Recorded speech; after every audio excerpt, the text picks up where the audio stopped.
오늘 생명의 산 말씀은 온 세상을 유혹한 음녀 바벨론이 받을 심판에 대한 말씀입니다. 초대교회 성도들은 로마 제국의 압제 아래에서 큰 시련을 겪었습니다.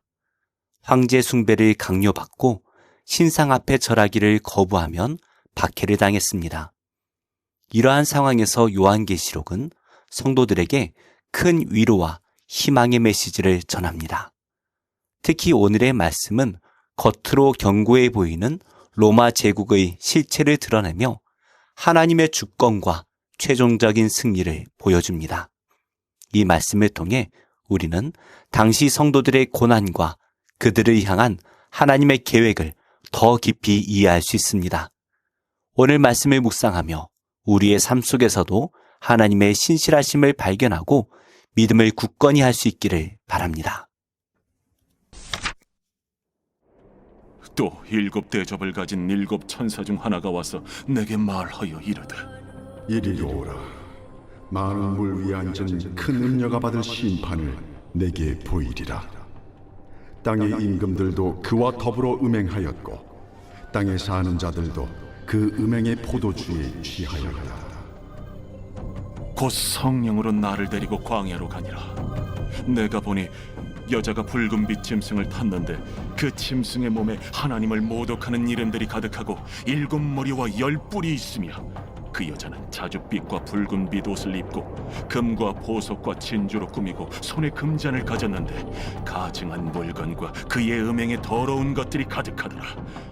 그의 이마에 이름이 기록되었으니 비밀이라. 큰 바벨론이라. 땅의 음녀들과 가증한 것들의 어미라 하였더라. 또 내가 보매 이 여자가 성도들의 피와 예수의 증인들의 피에 취한지라. 내가 그 여자를 보고 놀랍게 여기고 크게 놀랍게 여기니.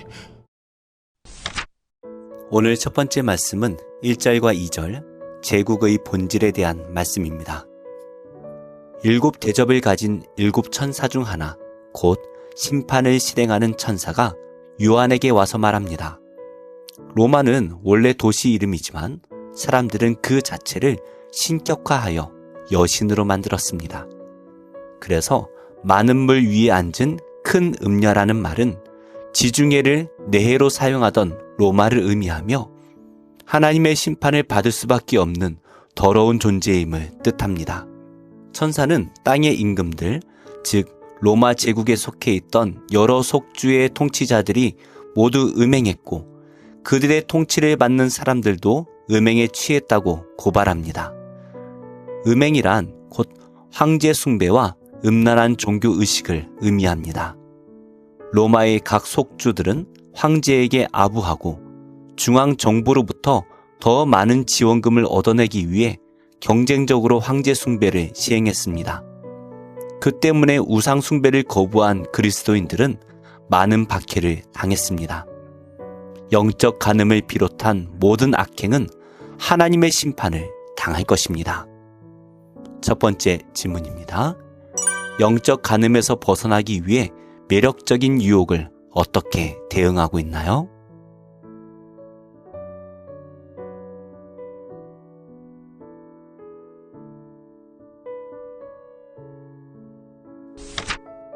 오늘 두 번째 말씀은 3절부터 6절 번영의 배후에 대한 말씀입니다. 천사는 성령으로 요한을 광야로 데리고 갑니다. 광야는 고난의 땅이요 과거로부터 하나님을 만나는 곳, 계시가 주어지는 공간입니다.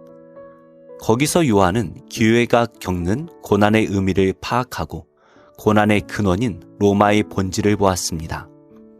음녀인 로마가 탄 붉은빛 짐승은 로마 제국의 배후에 존재하는 악한 세력, 사탄을 상징하는데 그 안에는 하나님의 이름을 모독하는 각종 우상과 더러운 문화가 있었습니다.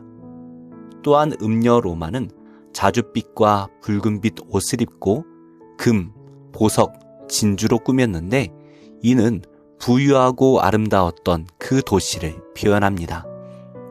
하지만 그 화려함 안에는 하나님 앞에서 가증한 것들과 더러운 음행이 가득했습니다. 현재의 부유함과 화려함 역시 1세기 로마와 본질적으로 다르지 않습니다.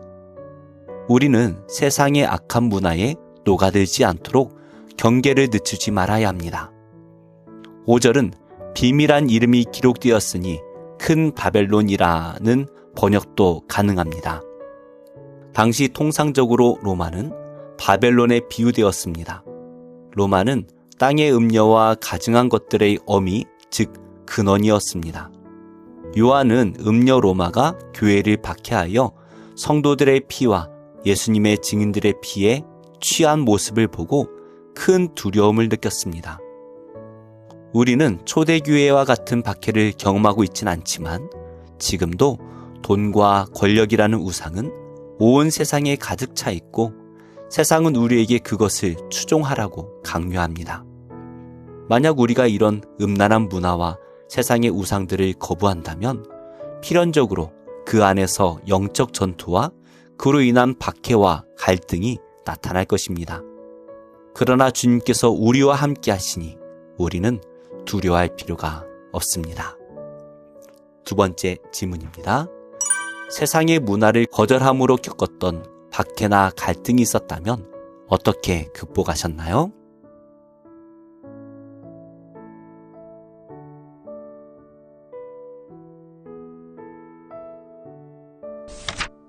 오늘의 한절 묵상은 요한계시록 17장 6절의 말씀입니다. 악은 그 모양이 아름답고 화려하여 성도의 눈을 곧잘 속입니다. 하나님을 대적하는 음녀 역시 화려한 의상과 빛나는 보석으로 성도들의 눈을 홀립니다. 잘못된 가르침을 전하는 이단들은 온갖 매력적인 말과 약속으로 성도들을 현혹합니다. 음녀는 성도의 피에 취해 즐거워하는 악한 존재일 뿐입니다. 성도는 말씀의 진리로 충만해 음녀의 유혹을 분별하고 정욕이 아닌 주님의 사랑에 흠뻑 젖어 거룩함을 지켜야 합니다. 기도하겠습니다. 하나님, 물질과 쾌락을 쫓으며 음란에 취해 있는 이 세대를 긍휼히 여겨 주옵소서. 강력하고 매력적인 세상의 힘에 굴복하지 않도록 매 순간 믿음을 더하여 주시고 공의로운 심판을 바라보며 순결한 믿음의 삶을 지켜내게 하옵소서. 예수님의 이름으로 기도합니다. 아멘. 제18장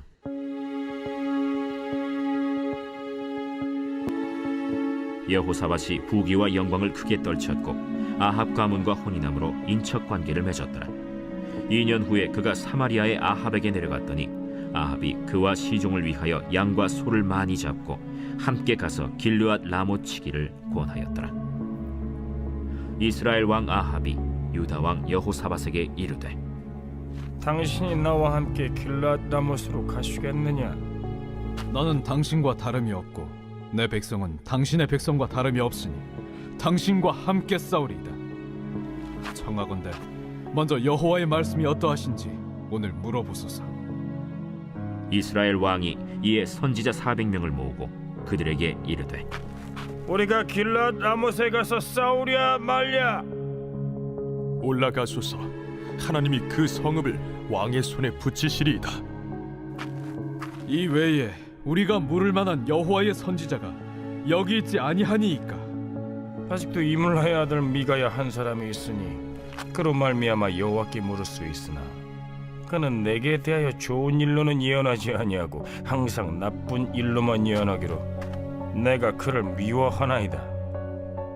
왕은 그런 말씀을 마소서. 이스라엘 왕이 한 내시를 불러 이르되 이물라의 아들 미가야를 속히 오게 하라. 이스라엘 왕과 유다 왕 여호사밧이 왕복을 입고 사마리아 성문 어기 광장에서 각기 보좌에 앉았고 여러 선지자들이 그 앞에서 예언을 하는데 그 나아나의 아들 시드기야는 철로 뿔들을 만들어 가지고 말하되 여호와께서 이같이 말씀하시기를 왕이 이것들로 아람 사람을 찔러 진멸하리라 하셨다. 여러 선지자들도 그와 같이 예언하여 이르기를 길르앗 라못으로 올라가서 승리를 거두소서. 여호와께서 그 성읍을 왕의 손에 넘기시리이다. 미가야를 부르러 간 사자가 그에게 말하여 이르되 선지자들의 말이 하나같이 왕에게 좋게 말하니 청하건대 당신의 말도 그들 중 한 사람처럼 좋게 말하소서. 미가야가 이르되 여호와께서 살아계심을 두고 맹세하노니 내 하나님께서 말씀하시는 것 곧 그것을 내가 말하리라. 하고 이에 왕에게 이르니 왕이 그에게 이르되 미가야야, 우리가 길랏 라못으로 싸우러 가랴 말랴? 올라가서 승리를 거두소서. 그들이 왕의 손에 넘긴 바 되리이다. 여호와의 이름으로 진실한 것 이외에는 아무것도 말하지 말라고 내가 몇 번이나 내게 맹세하게 하여야 하겠느냐? 내가 보니 온 이스라엘이 목자 없는 양같이 산에 흩어졌는데 여호와의 말씀이 이 무리가 주인이 없으니 각각 평안히 자기들의 집으로 돌아갈 것이리라 하셨나이다. 이스라엘 왕이 여호사밧에게 이르되 저 사람이 내게 대하여 좋은 일로 예언하지 아니하고 나쁜 일로만 예언할 것이라고 당신에게 말씀하지 아니하였나이까? 미가야가 이르되 그런즉 왕은 여호와의 말씀을 들으소서. 내가 보니 여호와께서 그의 보좌에 앉으셨고 하늘의 만군이 그의 좌우편에 모시고 섰는데 여호와께서 말씀하시기를 누가 이스라엘 왕 아합을 꾀어 그에게 길랄 라못에 올라가서 죽게 할까 하시니 하나는 이렇게 하겠다 하고 하나는 저렇게 하겠다 하였는데 한 영이 나와서 여호와 앞에 서서 말하되 내가 그를 꾀겠나이다 하니 여호와께서 그에게 이르시되 어떻게 하겠느냐 하시니 그가 이르되 내가 나가서 거짓말하는 영이 되어 그의 모든 선지자들의 입에 있겠나이다 하니 여호와께서 이르시되 너는 꾀겠고 또 이루리라. 나가서 그리하라 하셨은즉 이제 보소서. 여호와께서 거짓말하는 영을 왕의 이 모든 선지자들의 입에 넣으셨고 또 여호와께서 왕에게 대하여 재앙을 말씀하셨나이다. 그 나나의 아들 시드기야가 가까이 와서 미가야의 뺨을 치며 이르되 여호와의 영이 나를 떠나 어디로 가서 내게 말씀하더냐? 네가 골방에 들어가서 숨는 바로 그날에 보리라. 이스라엘 왕이 이르되 미가야를 잡아 시장 아몬과 왕자 요아세게로 끌고 돌아가서 왕이 이같이 말하기를 이놈을 옥에 가두고 내가 평안히 돌아올 때까지 고난의 떡과 고난의 물을 먹게 하라 하셨나이다. 왕이 참으로 평안히 돌아오시게 된다면 여호와께서 내게 말씀하지 아니하셨으리이다. 너희 백성들아 다 들을지어다. 이스라엘 왕과 유다 왕 여호사밧이 길르앗 라못으로 올라가니라. 이스라엘 왕이 여호사밧에게 이르되 나는 변장하고 전쟁터로 들어가려 하노니 당신은 왕복을 입으소서. 이스라엘 왕이 변장하고 둘이 전쟁터로 들어가니라. 아람 왕이 그의 병거 지휘관들에게 이미 명령하여 이르기를 너희는 작은 자나 큰 자나 더불어 싸우지 말고 오직 이스라엘 왕하고만 싸우라. 병거의 지휘관들이 여호사밧을 보고 이르되 이가 이스라엘 왕이라 하고 돌아서서 그와 싸우려 한즉 여호사밧이 소리를 지르매 여호와께서 그를 도우시며 하나님이 그들을 감동시키사 그를 떠나가게 하신지라. 병거의 지휘관들이 그가 이스라엘 왕이 아님을 보고 추격을 그치고 돌아갔더라.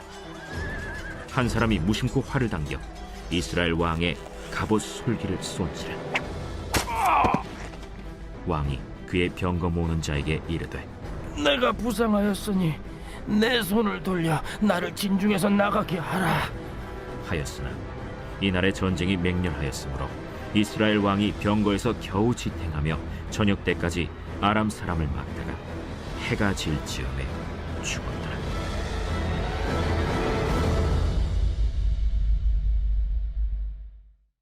제7장. 이일 후에 내가 내 천사가 땅 내 모퉁이에 선 것을 보니 땅의 사방의 바람을 붙잡아 바람으로 하여금 땅에나 바다에나 각종 나무에 불지 못하게 하더라. 또 봄에 다른 천사가 살아계신 하나님의 인을 가지고 해 돋는 데로부터 올라와서 땅과 바다를 해롭게 할 권세를 받은 내 천사를 향하여 큰 소리로 외쳐 이르되 우리가 우리 하나님의 종들의 이마에 인치기까지 땅이나 바다나 나무들을 해하지 말라.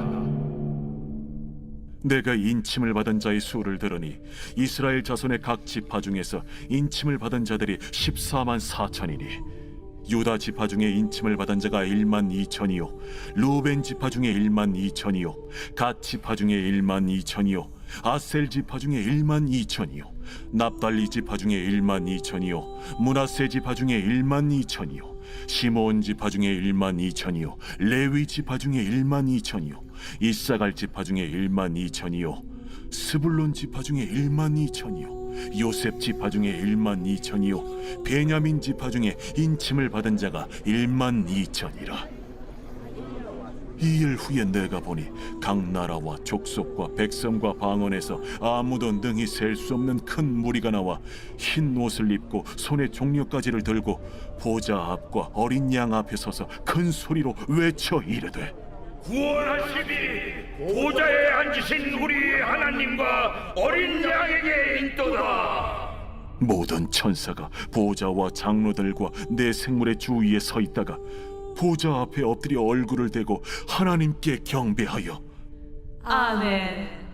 찬송과 영광과 지혜와 감사와 존귀와 권능과 힘이 우리 하나님께 세세토록 있을지어다.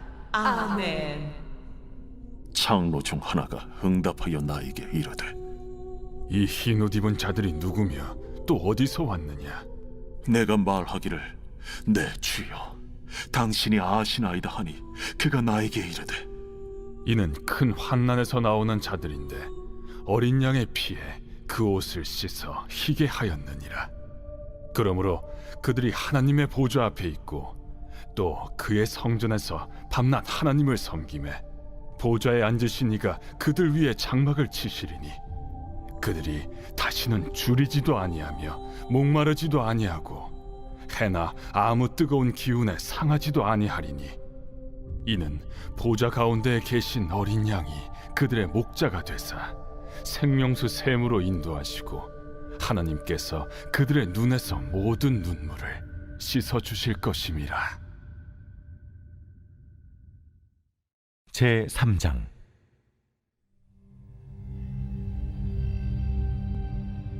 대제사장 여호수아는 여호와의 천사 앞에 섰고 사탄은 그의 오른쪽에 서서 그를 대적하는 것을 여호와께서 내게 보이시니라.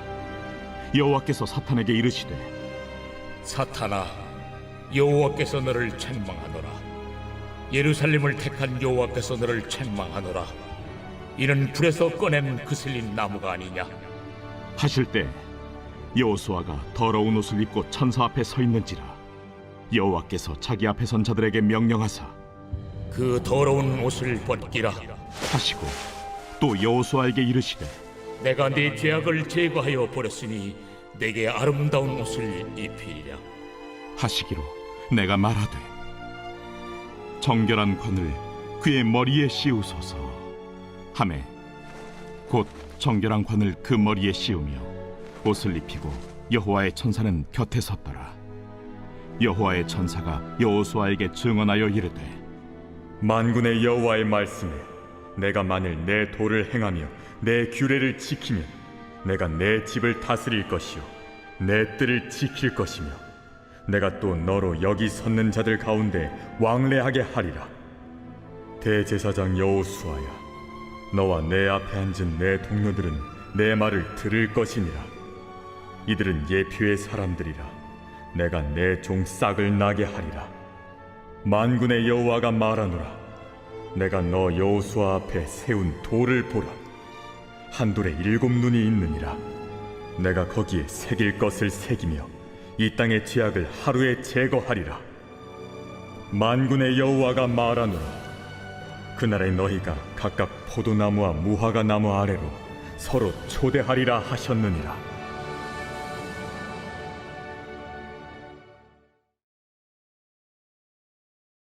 제6장 그 후에 예수께서 디베랴의 갈릴리 바다 건너편으로 가심에 큰 무리가 따르니 이는 병자들에게 행하시는 표적을 보았음이로라. 예수께서 산에 오르사 제자들과 함께 거기 앉으시니 마침 유대인의 명절인 유월절이 가까운지라. 예수께서 눈을 들어 큰 무리가 자기에게로 오는 것을 보시고 빌립에게 이르시되 우리가 어디서 떡을 사서 이 사람들을 먹이겠느냐? 이렇게 말씀하심은 친히 어떻게 하실지를 아시고 빌립을 시험하고자 하심이라. 각 사람으로 조금씩 받게 할지라도 200데나리온의 떡이 부족하리이다. 제자 중 하나 곧 시몬 베드로의 형제 안드레가 예수께 여짜오되 여기 한 아이가 있어 보리떡 5개와 물고기 2마리를 가지고 있나이다. 그러나 그것이 이 많은 사람에게 얼마나 되겠사옵나이까? 이 사람들로 앉게 하라. 하시니 그곳에 잔디가 많은지라 사람들이 앉으니 수가 5,000명쯤 되더라. 예수께서 떡을 가져 축사하신 후에 앉아있는 자들에게 나눠주시고 물고기도 그렇게 그들의 원대로 주시니라. 그들이 배부른 후에 예수께서 제자들에게 이르시되 남은 조각을 거두고 버리는 것이 없게 하라. 이에 거두니 보리떡 5개로 먹고 남은 조각이 12바구니에 찼더라. 그 사람들이 예수께서 행하신 이 표적을 보고 말하되 이는 참으로 세상에 오실 그 선지자라. 그러므로 예수께서 그들이 와서 자기를 억지로 붙들어 임금으로 삼으려는 줄 아시고 다시 혼자 산으로 떠나가시니라. 저물매 제자들이 바다에 내려가서 배를 타고 바다를 건너 가버나움으로 가는데 이미 어두웠고 예수는 아직 그들에게 오시지 아니하셨더니 큰 바람이 불어 파도가 일어나더라. 제자들이 노를 저어 10여리쯤 가다가 예수께서 바다 위로 걸어 배에 가까이 오심을 보고 두려워하거늘 내니 두려워하지 말라. 이에 기뻐서 배로 영접하니 배는 곧 그들이 가려던 땅에 이르렀더라. 이튿날 바다 건너편에 서 있던 무리가 배 한 척 외에 다른 배가 거기에 없는 것과 또 어제 예수께서 제자들과 함께 그 배에 오르지 아니하시고 제자들만 가는 것을 보았더니 그러나 디베랴에서 배들이 주께서 축사하신 후 여럿이 떡 먹던 그곳에 가까이 왔더라. 무리가 거기에 예수도 안 계시고 제자들도 없음을 보고 곧 배들을 타고 예수를 찾으러 가버나움으로 가서 바다 건너편에서 만나 라비어, 언제 여기 오셨나이까? 내가 진실로 진실로 너희에게 이르노니 너희가 나를 찾는 것은 표적을 본 까닭이 아니요 떡을 먹고 배부른 까닭이로다. 썩을 양식을 위하여 일하지 말고 영생하도록 있는 양식을 위하여 하라. 이 양식은 인자가 너희에게 주리니 인자는 아버지 하나님께서 인치신 자니라. 우리가 어떻게 하여야 하나님의 일을 하오리이까? 하나님께서 보내신 이를 믿는 것이 하나님의 일이니라. 그러면 우리가 보고 당신을 믿도록 행하시는 표적이 무엇이니까? 하시는 일이 무엇이니까? 기록된 바 하늘에서 그들에게 떡을 주어 먹게 하였다 함과 같이 우리 조상들은 광야에서 만나를 먹었나이다. 내가 진실로 진실로 너희에게 이르노니 모세가 너희에게 하늘로부터 떡을 준 것이 아니라 내 아버지께서 너희에게 하늘로부터 참 떡을 주시나니 하나님의 떡은 하늘에서 내려 세상에 생명을 주는 것이니라. 주여, 이 떡을 항상 우리에게 주소서. 나는 생명의 떡이니 내게 오는 자는 결코 줄이지 아니할 터이요 나를 믿는 자는 영원히 목마르지 아니하리라. 그러나 내가 너희에게 이르기를 너희는 나를 보고도 믿지 아니하는도다 하였느니라. 아버지께서 내게 주시는 자는 다 내게로 올 것이요 내게 오는 자는 내가 결코 내쫓지 아니하리라. 내가 하늘에서 내려온 것은 내 뜻을 행하려 함이 아니요 나를 보내신 이의 뜻을 행하려 함이니라. 나를 보내신 이의 뜻은 내게 주신 자 중에 내가 하나도 잃어버리지 아니하고 마지막 날에 다시 살리는 이것이니라. 내 아버지의 뜻은 아들을 보고 믿는 자마다 영생을 얻는 이것이니 마지막 날에 내가 이를 다시 살리리라. 자기가 하늘에서 내려온 떡이라 하심으로 유대인들이 예수에 대하여 수군거려 이르되 이는 요셉의 아들 예수가 아니냐? 그 부모를 우리가 아는데 자기가 지금 어찌하여 하늘에서 내려왔다 하느냐? 예수께서 대답하여 이르시되 너희는 서로 수군거리지 말라. 나를 보내신 아버지께서 이끌지 아니하시면 아무도 내게 올 수 없으니 오는 그를 내가 마지막 날에 다시 살리리라. 선지자의 글에 그들이 다 하나님의 가르치심을 받으리라 기록되었은즉 아버지께 듣고 배운 사람마다 내게로 오느니라. 이는 아버지를 본 자가 있다는 것이 아니니라. 오직 하나님에게서 온 자만 아버지를 보았느니라. 진실로 진실로 너희에게 이르노니 믿는 자는 영생을 가졌나니 내가 곧 생명의 떡이니라. 너희 조상들은 광야에서 만나를 먹었어도 죽었거니와 이는 하늘에서 내려오는 떡이니 사람으로 하여금 먹고 죽지 아니하게 하는 것이니라. 나는 하늘에서 내려온 살아있는 떡이니 사람이 이 떡을 먹으면 영생하리라. 내가 줄 떡은 곧 세상의 생명을 위한 내 살이니라. 그러므로 유대인들이 서로 다투어 이르되 이 사람이 어찌 능히 자기 살을 우리에게 주어 먹게 하겠느냐? 내가 진실로 진실로 너희에게 이르노니 인자의 살을 먹지 아니하고 인자의 피를 마시지 아니하면 너희 속에 생명이 없느니라. 내 살을 먹고 내 피를 마시는 자는 영생을 가졌고 마지막 날에 내가 그를 다시 살리리니 내 살은 참된 양식이요 내 피는 참된 음료로다. 내 살을 먹고 내 피를 마시는 자는 내 안에 거하고 나도 그의 안에 거하나니 살아계신 아버지께서 나를 보내심에 내가 아버지로 말미암아 사는 것 같이 나를 먹는 그 사람도 나로 말미암아 살리라. 이것은 하늘에서 내려온 떡이니 조상들이 먹고도 죽은 그것과 같지 아니하여 이 떡을 먹는 자는 영원히 살리라. 이 말씀은 예수께서 가버나움 회당에서 가르치실 때에 하셨느니라. 제자 중 여럿이 듣고 말하되 이 말씀은 어렵도다. 누가 들을 수 있느냐? 한데 예수께서 스스로 제자들이 이 말씀에 대하여 수군거리는 줄 아시고 이르시되 이 말이 너희에게 걸림이 되느냐? 그러면 너희는 인자가 이전에 있던 곳으로 올라가는 것을 본다면 어떻게 하겠느냐? 살리는 것은 영이니 육은 무익하니라. 내가 너희에게 이른 말은 영이요 생명이라. 그러나 너희 중에 믿지 아니하는 자들이 있느니라. 이는 예수께서 믿지 아니하는 자들이 누구며 자기를 팔 자가 누구인지 처음부터 아심이로라.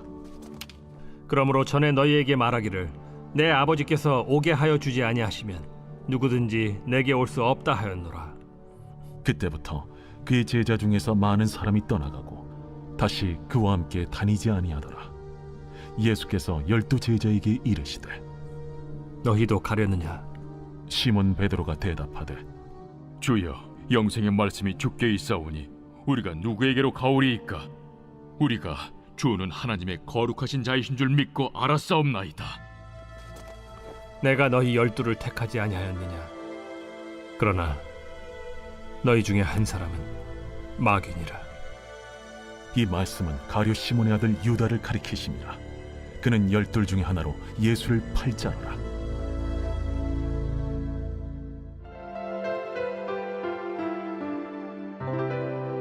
좋은 교회, 좋은 TV